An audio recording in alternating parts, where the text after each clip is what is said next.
फिर से कुछ नया सीखने के लिए एक नया तरीका, रात का 1:45 टाइम इज गोइंग ऑन। हाँ, तो नया सीखने के लिए फिर से हम तैयार हैं। छोटी छोटी सी बातों को लेकर फिर से रीड करते हैं। लिखा है कि माइटोकॉन्ड्रिया, ऐसे लिखा है माइटोकॉन्ड्रिया, लाइसोसोम, राइसोसोम और गोल्गी का। तो माइटोकॉन्ड्रिया क्या होता है, लिखा है कार्य बताया है। उसके जो माइटोकॉन्ड्रिया के जो कार्य हैं उसको इसमें निरूपित किया गया है और उसको बताया गया है कि आप कैसे इस चीज़ को एलिमिनेट कर पाओगे। तो लाइसोसोम जो होता है आपका, वो होता है जल अपघटनी जो है एंजाइम होता है। और राइबोसोम जो होता है आपका, वो प्रोटीन संश्लेषण में कार्य करता है। और जो आपका गोल्गी कॉय होता है, वो जो गोल्गी कॉय होता है आपका, वो भंडारण तरह पैकिंग करता है। और जो माइटोकॉन्ड्रिया होता है वो कैप्स चक्र का निर्माण करता है। बहुत प्यारी एक न्यूज़ बताता हूँ कि मध्य प्रदेश में जल्द से जल्द लॉकडाउन लग सकता है। बोलेंगे कहाँ से कहाँ पहुँच गए, अरे मजाक कर रहा हूँ, कुछ भी हो सकता है यार, पेपर आ रहे हैं, चुनाव तो खत्म है ना, पेपर आ रहे हैं इसलिए बोला। तो माइटोकॉन्ड्रिया केप्स चक्र का निर्माण करता है। लाइसोसोम जल अपघटनी एक एंजाइम है। राइबोसोम क्या है, प्रोटीन संश्लेषण है। और गोल्गी क्या है, भंडारण तथा पैकिंग है। ये जो मैंने अभी किया ना मजाक, पीछे कुछ भी हो सकता है यार। अभी हाल ही में शिवराज सिंह चौहान जी ने, हमारे जो मुख्यमंत्री जी हैं, उन्होंने ऐलान किया है कि 50% स्कूलों, मतलब 50% जो कैपेसिटी रहेगी उसी के साथ स्कूलों को प्रारंभ किया जाए। और कई जगह उन्होंने समय समय वाइज करके, है ना, एक समय का अलॉट करके और लॉकडाउन टाइप का जैसे हल्का हल्का उन्होंने शुरुआत की है। और अलर्ट रहने की बात की है। तो कुछ भी हो सकता है, इसलिए तैयार रहिए, पढ़ते रहिए बस। फिर नेक्स्ट क्वेश्चन, माइटोकॉन्ड्रिया, हरित लवक, लाइसोसोम, राजधानी। तो जो माइटोकॉन्ड्रिया जो होता है कोशिका घर का क्या होता है, बिजली घर होता है। हरित लवक जो होता है आपका कोशिका घर जो है रसोई घर होता है। हरित लवक की खोज किसने की थी, याद करो, हरित लवक, हर भी लपकते हैं बच्चे, बच्चे मतलब पैम्पर, सेम्पर। सेम्पर ने खोज की थी किसकी, हरित लवक की। लाइसोसोम की खोज किसकी की थी, लाइसोसोम। लाइसोसोम की जो खोज की थी, याद करो याद करो याद करो याद करो याद करो, जाके पहुंच जाओ लाइसोसोम में। कमेंट कर दो यार, इतना तो करना पड़ेगा ना, कम से कम कर दीजिए, कर दीजिए। राजधानी, बिहारी बिहार कहते हैं रसदानी, राजधानी। तो राजधानी क्या है, राजधानी जो है आपका पादप कोशिका का कोशिकीय रस है। पादप मतलब जो मेरे पेड़ लगा उसमें जो कोशिका का जो रस है वही है राजधानी। तो माइटोकॉन्ड्रिया, हरित लवक, लाइसोसोम और राजधानी।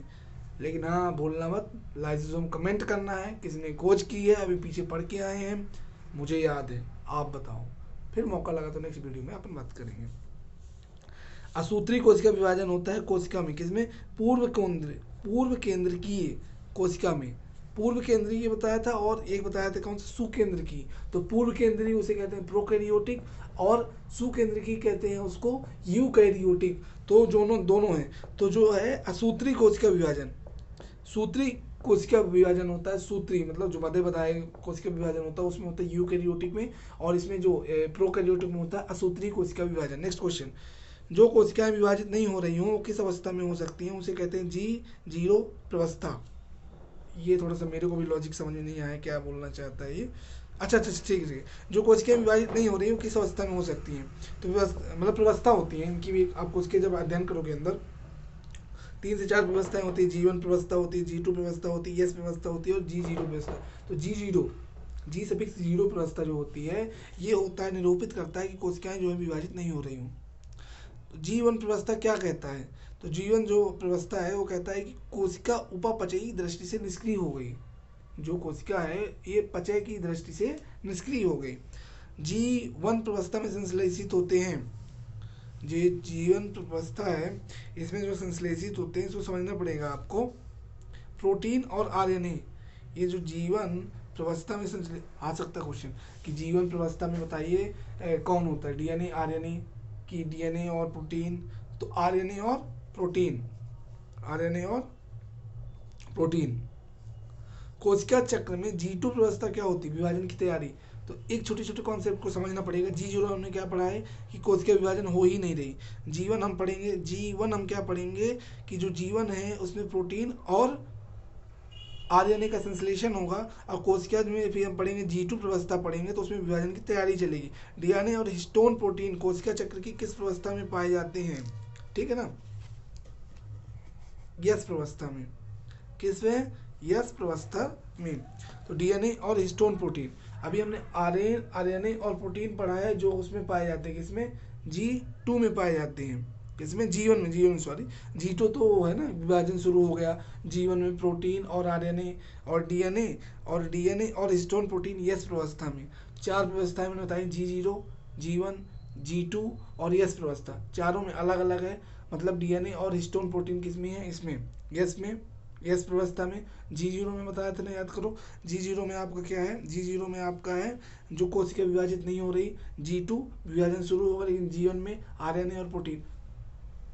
585 पेज, अरिहंत 40,000 प्रश्न पत्र को खोल लेना, समझ में आएगा मैं क्या पढ़ रहा हूँ।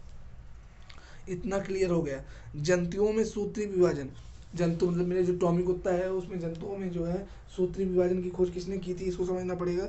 तो फ्लेमिंग ने की थी। कौन है, फ्लेमिंग। तो जो टॉमी के जो मेरे डॉक्टर हैं उनके नाम है फ्लेमिंग, माइंड में डालो, फ्लेमिंग सूत्री विभाजन doctor, that is Tommy doctor Fleming. Next question आपको कहता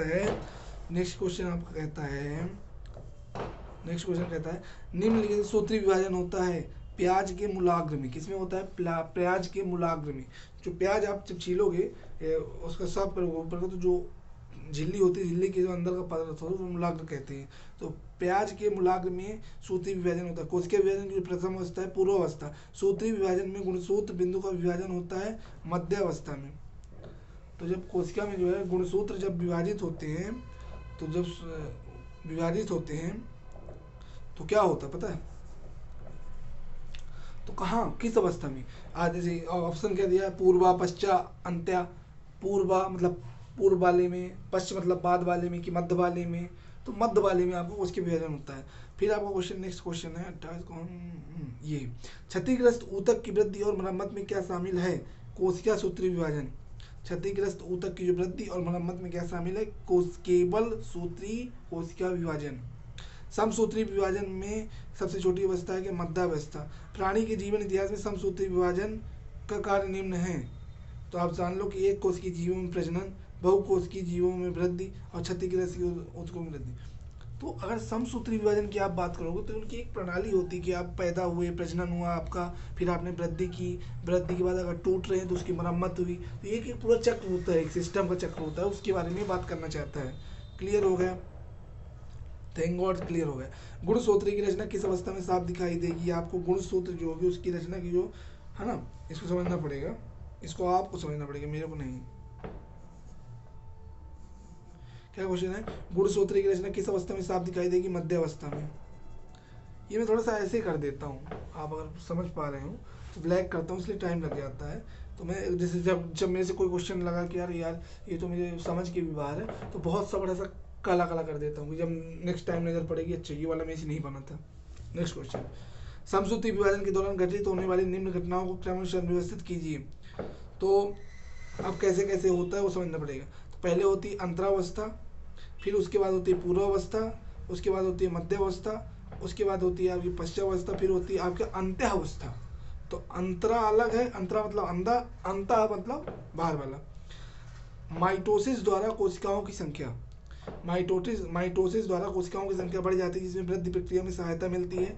कुछ जीवों में माइटोसिस जन्म में सहायता करती है। ए और आर दोनों सही है, परंतु आर ए और व्याख्या सही नहीं है, मतलब इसमें आंसर दिया है वाला, इसलिए बोल रहा हूँ। तो माइटोसिस द्वारा कोशिकाओं की संख्या बढ़ जाती है जिसमें वृद्धि प्रक्रिया में सहायता मिलती है। कुछ जीवों में माइटोसिस जन्म में सहायता करती है। तो माइटोसिस एक प्रोसेस है जिससे कि कोशिकाओं की जो है संख्या बढ़ जाती है और वृद्धि प्रक्रिया में सहायता मिलती है। तो कॉन्सेप्ट क्लियर है, थोड़ा सा क्लियर करके पढ़े समझ में आ जाएगा, ठीक है। नेक्स्ट क्वेश्चन है, बड़ी हार्ड है। सूत्री विभाजन तथा अर्धसूत्री विभाजन में अंतर ये है कि एंजेम्टा का निर्माण, अगर की एंजेम्टा का निर्माण हो रहा है तो सूत्री विभाजन असूत्री विभाजन दोनों का, अर्धसूत्री और सूत्री। अर्धसूत्री विभाजन में प्रथम पूर्वावस्था का सही क्रम क्या है, तो लैप्टोटीन। ये क्वेश्चन आएंगे नहीं बट ऐसे जान लो थोड़ा सा कि अर्धसूत्री विभाजन में पूर्वावस्था का सही क्रम क्या है, लैप्टोटीन, जाइगोटीन, पैकोटीन, डिप्टोटीन, डाइकोटनेसिस। पढ़ते मत बैठना, थोड़ा सा देखे रहना कि अच्छा ये इसमें बात हो रही थी, किसमें, अर्धसूत्री विभाजन में। कौन कौन से, लैप्टोटीन, जाइकोटीन, पैकोटीन, डिप्टोटीन, डाइकोटनेसिस। अर्धसूत्री विभाजन के फलस्वरूप बनी संतति कोशिकाएं मात्र कोशिकाओं से कैसे भिन्न होती हैं, क्योंकि अर्धसूत्रीय विभाजन क्रिया के दौरान जीन विनिमय होता है, इसलिए जो संतति कोशिकाएं होती है मात्र कोशिकाओं से भिन्न हो जाती है, क्योंकि इसमें क्या होता है, जीन विनिमय होता है। फिर नेक्स्ट क्वेश्चन क्या कहता है, नेक्स्ट क्वेश्चन आपका कहता है कि उपांती भवन या टर्मिनलाइजेशन में निम्नलिखित किस उपावस्था में होता है, तो डाइकेनेसिस। टर्मिनलाइजेशन किस में होता है, डाइकेनेसिस में होता है। जीन विनिमय किस अवस्था में होता है, पैकेटीन अवस्था में। याद करना पड़ेगा कि जो जीन विनिमय किस अवस्था में होता है, पैकेटीन में होता है, और टर्मिनलाइजेशन निम्न किस में होता है, डाइकेनेसिस में होता है। इसको आप याद कर लो, ये जैसे मैंने गोद दिया, ये अगर क्वेश्चन अगर आप देख पा रहे हो तो ऐसे यही है ना, हाँ ये दोनों को मैंने मतलब बढ़िया से पॉइंट आउट किया कि हाँ नेक्स्ट टाइम मिले ना तो छोड़ूंगा नहीं मैं ऐसे। तो वही हो गए। अर्धसूत्री विभाजन में अर्ध गुणसूत्र कब सर्वाधिक दिखाई देते हैं, किसमें, द्विपट्ट में, जिसे कहते हैं डिप्लोटीन, द्विपट्ट में। तो मैं इसको भी बढ़िया ब्लैक करूंगा कि दिखना जो सफ़ेद बढ़िया दिखाई देते हैं, साफ दिखाई, डिप्लोटीन कहलाता है। जीन में हम किस अवस्था में, पैकेटीन, मतलब पैक करेंगे तो जीन दिखाई देगा। और टर्मिनलाइजेशन में हम किसका उपावस्था में, डाइकोनेसिस को देखेंगे। आवाज बैठ गई यार, पानी नहीं है इधर, ठीक है ना, है ना, कोई बात नहीं है यार, जीतेंगे यार, जब जीत जाएंगे तो खूब सारा पानी पिएंगे, बहुत सारा पानी पिएंगे।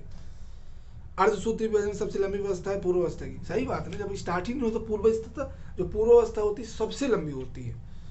अर्धसूत्रण के फलस्वरूप क्या हो, प्रोत्साविक, मतलब क्या होता है, युग्मक बनते हैं, गुणसूत्र की संख्या कम हो जाती है और विभिन्नता आती है। जब अर्धसूत्र, भाई पूरा सूत्रण नहीं हो रहा तो कुछ कमी रहेगी, है ना, वही चीज कमी दिखा रहा हो। अर्धसूत्री विभाजन को सर्वप्रथम किसने देखा था, आस्कर हर्टविग ने। अर्धसूत्री से याद कर लो, आस्कर, अर्धसूत्री आस्कर, बस खत्म। जीवों में अर्धसूत्रण किस दौरान होता है, लैंगिक जनन के दौरान। जीवों में अर्धसूत्रण, तो ये अपनी एक कोशिका का जो चैप्टर था वो खत्म हुआ, कल हम और पढ़ सकते हैं। और इसी के साथ हम विदा लेते हैं, और उम्मीद करूँगा, रात के 1 बज चुके हैं, और उम्मीद करूँगा कि आप लोग पढ़ो और मुझे भी पढ़ने दो कहते हैं यार पढ़ो ना, नहीं ऐसा कुछ नहीं है, आप लोग भी पढ़ो, मैं भी पढ़ता हूँ, और जुड़े रहो यार, इसको जल्दी से जल्दी यार इस फैमिली को बढ़ाओ यार, इस फैमिली को बढ़ाओ, मतलब ये कहने का अर्थ, सब्सक्राइब कर लो, और जिससे हम लोग लाइव आ सकें। इसलिए मैं नहीं कह रहा कि नाम ये वो, नहीं, इसलिए ताकि अगर 1000 सब्सक्राइबर जल्दी हो जाए यार, तो कोशिश ये की जाएगी कि लाइव आने की कोशिश की जाएगी। तो 2-2, 3-3 बजे बढ़िया मैं कुछ नंबर लगाया करूँगा और बढ़िया उठाया करूँगा, कम से कम 10 लड़के मिल गए, मस्त पढ़ेंगे बैठ के 3-3 बजे उठ के। यहाँ से मैं पढ़ूंगा, वहाँ से आप पढ़ना, यहाँ से मैं पढ़ूंगा, वहाँ से आंसर आप बताना, यहाँ से आंसर देख के बताना, कोई दिक्कत नहीं, हम लोग पढ़ेंगे ऐसे। तो जल्दी इसको बढ़ाओ, इस फैमिली को। अनमोल MPPSC नाम अच्छा लगा, नाम तो अच्छा है, क्योंकि PSC जो है अनमोल है। तो सीखो इससे कुछ और बढ़ो और पढ़ते रहो। All the best. कुछ है नहीं ज़्यादा बोलने के लिए, और मैं क्या बोलूँ, ऑल द बेस्ट।